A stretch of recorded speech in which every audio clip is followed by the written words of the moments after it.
généralement, quand elles portent des chaussures à talons, elles se plaignent des douleurs aux pieds ou du manque de stabilité.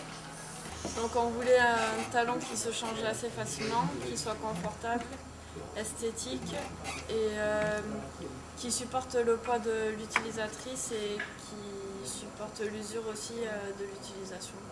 Une chaussure à talons fonctionnelle, on l'a disséquée. Elle est composée d'une semelle, de la première de propreté et d'un talon. Déjà on a remarqué qu'au niveau de la semelle on a trouvé un tige en fer. Le fer sert à donner forme à la semelle, je pense à la faire tenir en position. Nous avons décidé de développer l'idée d'assembler la chaussure de base plate avec une chaussure à talons. Donc on a décidé de faire deux talons différents. Je me répète.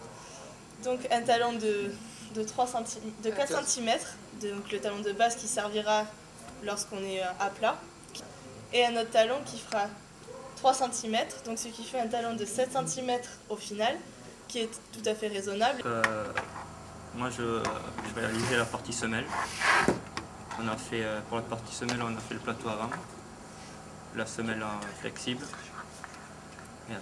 et le talon arrière, le premier.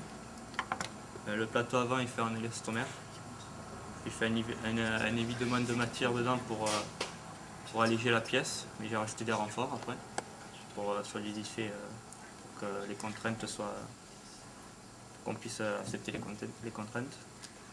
La semelle est en élastomère aussi, élastomère plus flexible pour permettre le redressement du talon.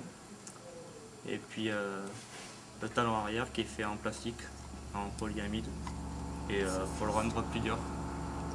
Bon, ici nous avons le plateau avant de la chaussure. J'ai fait la modélisation des efforts sur cette chaussure.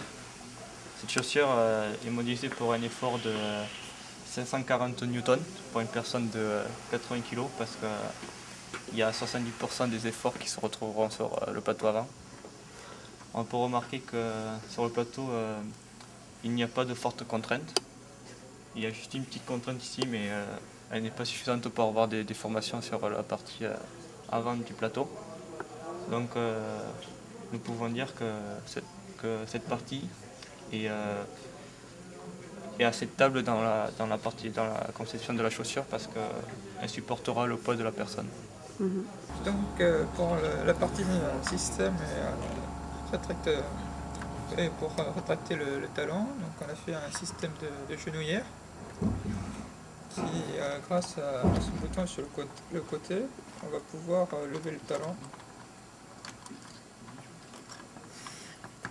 Ça arrive. Voilà. Donc, dans cette position, comme on peut le voir, en appuyant assez fortement, le talon ne va pas se rétracter.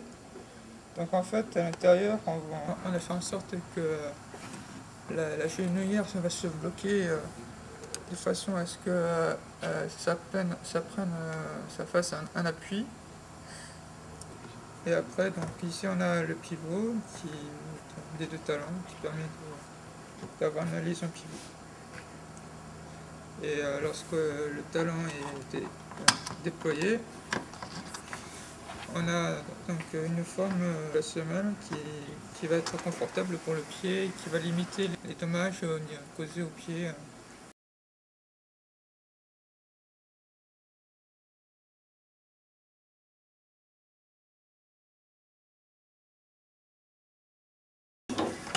Tu me fais chier. Pas quand même. Oh, mais ça tire. Ça tire, hein? C'est pas très simple. Et pourtant, c'est ce que sur un pied là. Ok, c'est dire que tu fais ce que lui.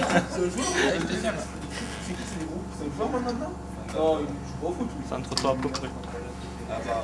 T'as le talon, t'as le pied trop haut. Lève le pied. Non, avance un peu le pied.